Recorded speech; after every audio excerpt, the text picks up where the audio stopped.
అల్లు అర్జున్, త్రివిక్రమ్ ఇప్పటికే ఎన్ని super hit సినిమాలు చేశారో తెలిసిన విషయమే. వీరిద్దరి కాంబినేషన్లో వచ్చిన అన్ని సినిమాలు కూడా మంచి విజయం సాధించాయి. ఈ క్రమంలో ఇప్పుడు వీరిద్దరూ తమ 4వ సినిమాకి సిద్ధమవుతున్నారు. అల్లు అర్జున్, త్రివిక్రమ్ కాంబినేషన్లో మొదటిగా వచ్చిన చిత్రం జులై. ఈ సినిమా అప్పట్లో మంచి విజయం సాధించి బాక్సాఫీస్ దగ్గర వసూళ్లు కలెక్ట్ చేసింది. ఇక ఆ తర్వాత వచ్చిన సన్ ఆఫ్ సత్యమూర్తి కూడా పర్వాలేదనిపించుకుంది.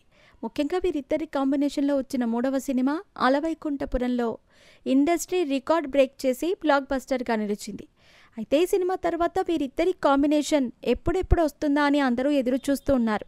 కానీ ఆ తర్వాత అల్లు అర్జున్ పూర్తిగా పుష్ప సినిమా షూటింగ్తో బిజీ కావడంతో దాదాపు 6 సంవత్సరాల నుంచి వీరిద్దరి కాంబినేషన్కి ముహూర్తం సెట్ కాలేదు.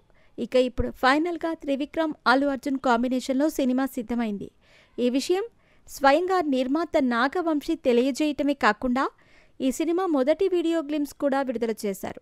ఇందులో ఈ సినిమా ఎంతో గ్రాండ్ స్కేల్గా నిర్మించబడుతోందని, అంతేకాకుండా ఇప్పటివరకు ఎన్నో మైథలాజికల్ గ్రామాలు వచ్చాయని, వాటికన్నా ఈ సినిమా చాలా భిన్నంగా ఉంటుందని తెలియజేశారు. అంతేకాదు, తెలుగు సినిమా ఇండస్ట్రీ ఎందుకు ఇలాంటి సినిమాలు తీయటం మానేశారని, కానీ మేము మాత్రం ఇప్పుడు మళ్ళీ భారీ బడ్జెట్లో ఇలాంటి చిత్రం తెరకెక్కిస్తున్నామని తెలియజేశాడు నిర్మాత. ముఖ్యంగా ఈ చిత్రం రామాయణం, మహాభారతం లాంటివి కాకుండా ఎవ్వరూ చూడని, వినని మైథలాజికల్ కథతో ఈ సినిమాని తెరకెక్కించబోతున్నామని చెప్పుకొచ్చారు. అంతేకాదు, దీని స్థాయి చూసి భారతదేశం మొత్తం ఆశ్చర్యపోబోతోంది అని కూడా తెలియజేశారు. ప్రస్తుతం ఈ ప్రకటనకు సంబంధించిన వీడియో తెగ వైరల్ అవుతుంది.